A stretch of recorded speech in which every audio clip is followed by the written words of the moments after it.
Hello, Jason Lammer with Coldwell Banker Commercial. If you missed this year's 2021 Real Estate Symposium, we recorded all the sessions. I'm pleased to provide to you Jesse Flores with the City of Adelanto providing updates. Jesse, how's the City of Adelanto doing? Thank you. Thank you, Jason. Can you hear me? Yes. Excellent. Jason, first of all, thank you very much for hosting this yearly symposium. It's a platform that allows our individual cities to showcase our city assets for economic development and job creation purposes. And that's definitely something that we have capitalized on is job creation. So we did things a little different here in the city of Adelanto. Our main focus was job creation. So I wanted to leverage several of the amazing assets that this city has to offer. And one of those assets happens to be our industrial park. We have two industrial parks in this very unique city. And one of the things, again, that I wanted to do was make sure that we capitalized on job creation, which is very important for any sustainable community, is to bring in that industrial base type of activity. And so with that, we moved more towards the industrial side of the business. And now we are beginning to see a demand for commercial and retail development along Highway 395 and Palmdale Road.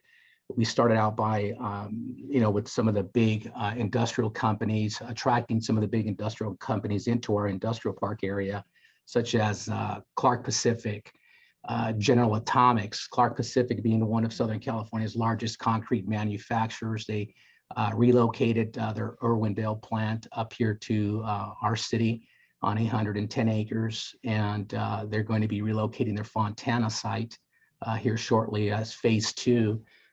Into our industrial park. So that's created a tremendous amount of jobs, along with General Atomics to build the engines for the Predator drone. The Predator drone, for those of your audiences that don't know what that is the unmanned air vehicle that provides air support to our men and women in combat. So that's an exciting company that we also attracted into our city. One of the two most current companies that we attracted into our city is Copart, one of the world's largest online auto dealers, obviously in the country. They came out here and purchased about 115 acres, I believe, and so they're already turning dirt as we speak. And with that comes their ancillary companies that provide them with support. And one of the most recent companies also is the Boring Company. Chairman Kurt Hagman for the county of San Bernardino played a major role in supporting us to bring the Boring Company. We really haven't advertised or showcased that piece of most recent company that we've attracted in our city. One of Elon Musk Tesla division companies that we have here in our backyard adjacent to the stadium. So that was one of the first things that we did was capitalize on these two industrial parks that we have here on the west and east side. And with that, there's been a major demand on housing, but I'll hold off on that. We do have a couple of hotels that are coming to our city. They've submitted their site plans and their applications into the city, and we're excited about that as well. The Arco gas station that we have here in our city, it's not just your average Arco gas station. It's a gas station that has a footprint that's about 3 times the size of a regular fueling station. It's got a truck stop, and it's in the process of breaking ground on a hotel here within the next 90 days. So we're really excited about some of the amazing things that we continue to experience here under this administration and leadership. Very amazing. For the last few years, of course, the city of Adelanto has been focused on cannabis, and meanwhile, quite a bit of industry has actually moved into the city. Actually, very impressive. So, also looking forward to the Coparts facility opening up. I think that'll be a tremendous asset for the high desert. Yeah, Jason, thanks for mentioning that. The cannabis industry is one of our major pillars, and love it or hate it, it's here to stay. We embrace it. We're not ashamed of it. It's bringing in approximately $3.5 million a year in revenue that's going into our general fund, and so that is a very promising industry for our city. And it's from seed to sale. As you well know, you've toured some of the facilities here. These are multi-million-dollar industries. Just to get into a business like this, you have to have at least $4 million to start, and that's from creating a turnkey environment. So yeah, that's very exciting for us. Yeah. Great growth in the city of Adelanto. Thank you. How's the city of Adelanto and capital improvements and also any type of infrastructure? Sure. Thank you, Jason. Absolutely. Just within the last 2 years, we've invested approximately $8 million of infrastructure improvements. Most of that funding came by way of SB1 funds, Measure I funds, and CDBG funding, which did not have a negative impact on our general fund. So that's pretty exciting to mention. We've got an amazing team that is securing grant funding for these types of capital improvements. They've been pretty successful at doing that. Some of the most recent capital improvements have been the repaving of Adelanto Road and Rancho Road. Those two roads there play a major role for traveling into and out of our industrial park area. As I mentioned a moment ago, job creation was one of our top priorities, and so that's been very, very fruitful to us. And the recent widening of Highway 395 also has had a positive impact from a 2-lane to a 4-lane. It's had a positive impact on commuter travel through our city. As you know, Highway 395 is a major artery that travels all the way from the Canadian border into Bishop, Mammoth, and it pours right into the city of Adelanto and merges with Highway 15. So we're capitalizing on all that traffic here really soon by bringing in some of your recent question about commercial and retail development along 395, which is very much long overdue. And so we've got some pretty exciting projects on that coming here into our city with respect to commercial and retail development. We also paved Bellflower, which is one of the other roads that is a major road that leads into the north end of town for our residents. We also paved Astor Road and added for the first time some bike lanes in that southern part of the city as well. So we are going to be expanding also some of our sewer and water lines that are very much needed in the off of Adelanto Road as well, where the boring company is currently at. They have temporary structures there now, but they're going to be building a permanent structure for the research and development of the boring machine. And adjacent to the boring company is a food processing, kimchi, aloe vera juice, and rice cake processing plant that has purchased 20 acres adjacent to the boring company. And that water and sewer line that we're going to be breaking ground here within the next 30 days will also benefit this manufacturer that's going to be here coming into our city. So we have a lot of amazing things going on here. We're excited. Yeah, no, I agree. I think the widening of 395 is not only great for traffic and also from a safety issue, but I think it will lend well to future development of retail, which will be great for the city of Adelanto. So excited to see these projects come to fruition. So thank you. Thank you. Jesse, you guys have been building a lot of homes in Adelanto. What's the future look like? Yeah, Jason, absolutely. One of the first things that we did coming in several years ago was we took a look at our playbook, right? And we saw that the development codes and the ordinances were just outdated. And we did away with that playbook and by amending or removing some of these ordinances and development codes to make them more business friendly to the housing community and the building community. For example, we lowered the parking standards. We lowered the landscaping standards on a lot of these development projects that we have coming into our city. But the real success is due to the land use department that I've assembled over the past several years. I had to go through a few land use departments to land the right one. And so they get all the credit. I outsource for your listeners, your developers that are out there on the fence. What we did, I think they'll appreciate this. What we did is we outsourced that entire department to the private sector, creating a B2B environment. And that has worked very well for us. It may not work for other cities, but it's worked very well for us. And so we truly understand within our land use department, which is comprised of our building and safety, planning and engineering department, the most important department for any city. That's the lifeblood. It's the heart of the city. And we truly understand that the importance of getting that shovel in the ground today, not tomorrow, to get that return on the developer's investment quickly. And so, we within 3 to 4 months, they're at the planning commission for a hearing, not 3 to 4 years, but 3 to 4 months. And they're getting shovels on the ground, and so my land use department understands that if they don't perform, they're no longer here. They're not a government bureaucrat department like myself. They are truly working around the clock 7 days a week. If I call the engineer on a Sunday, he'll answer the phone. He won't report me to the Gestapo unions.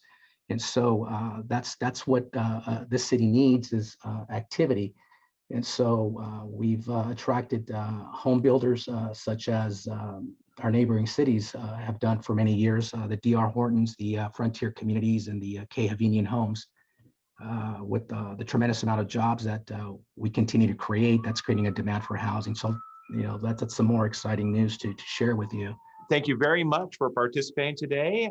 Before we move into our community update from 1st District Supervisor, retired Colonel Paul Cook, I want to thank our sponsors who made this possible.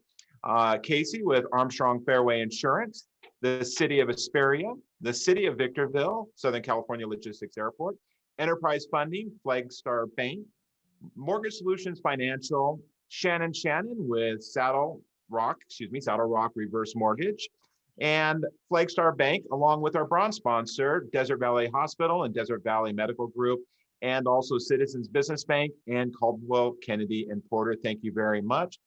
Next week, tune in at 10 a.m., April 1st. Yes, April 1st. I was questioned why we're doing April Fool's Day, but it'll be a good meeting. We have Brightline West. We have a panel, Greta Seidman, Director of Public Affairs, and Adrian Scher, EVP of Rail Infrastructure, who will join us, give us an update on the high-speed rail, and also 2 community updates from U.S. Congressman Jay Obernolte and California Assemblyman Thurston Smith. We look forward to their updates. And also state of real estate in the high desert, both commercial and residential, with Bob Basin, Terry Sines, and myself from Coldwell Banker Commercial, and Chris Lamoureux with Coldwell Banker Home Source providing a real estate update.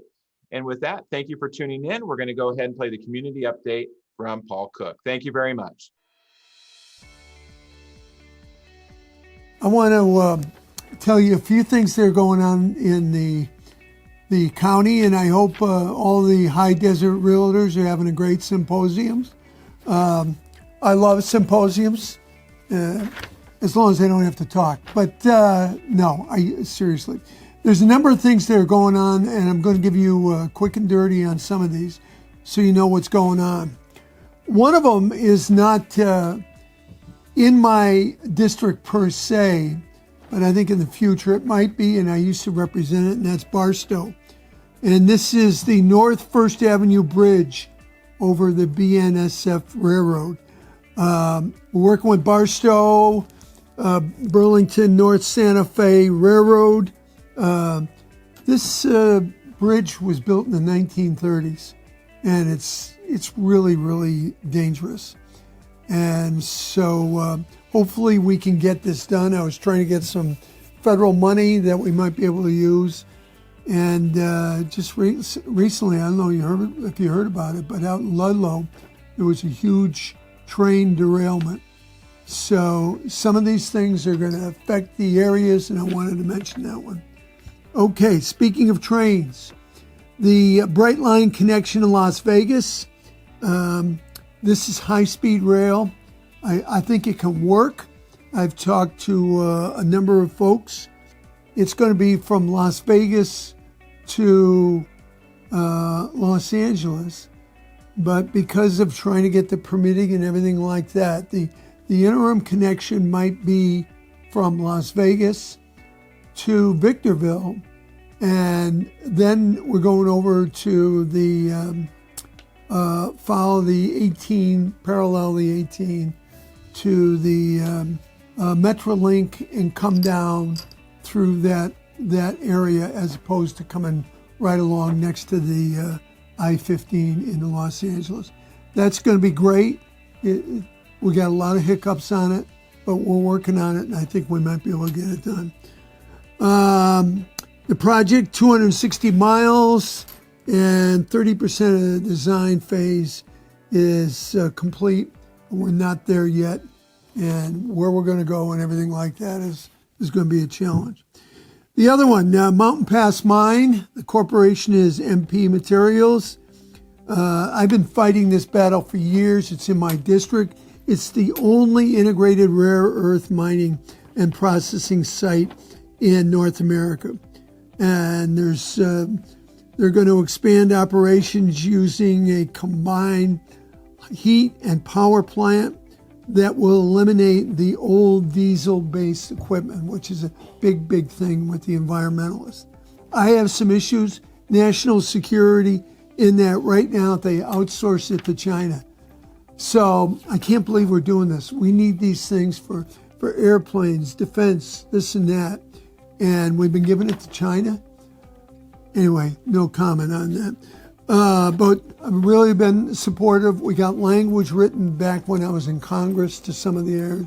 So hopefully we got our fingers crossed on that. The Redlands Passenger Rail Project.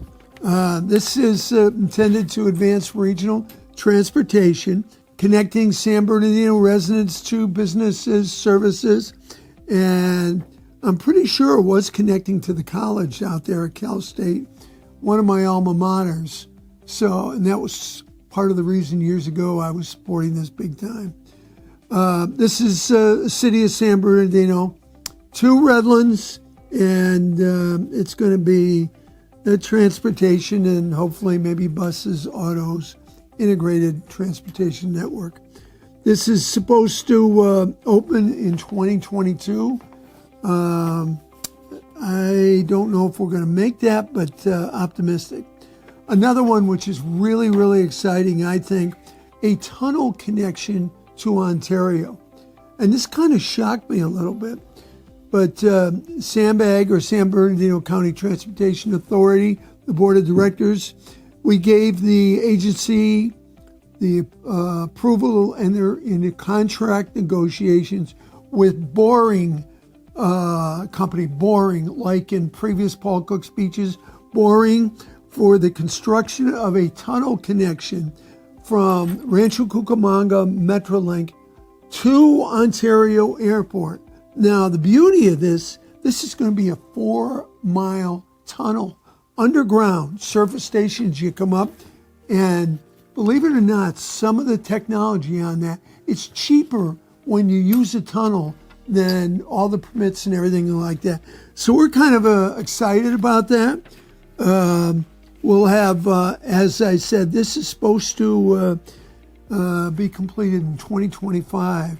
And I think you got a whole new area of transportation, sometimes, particularly in the LA area, even our own county, where you're trying to get the permits. It's easier to have a tunnel and go underneath.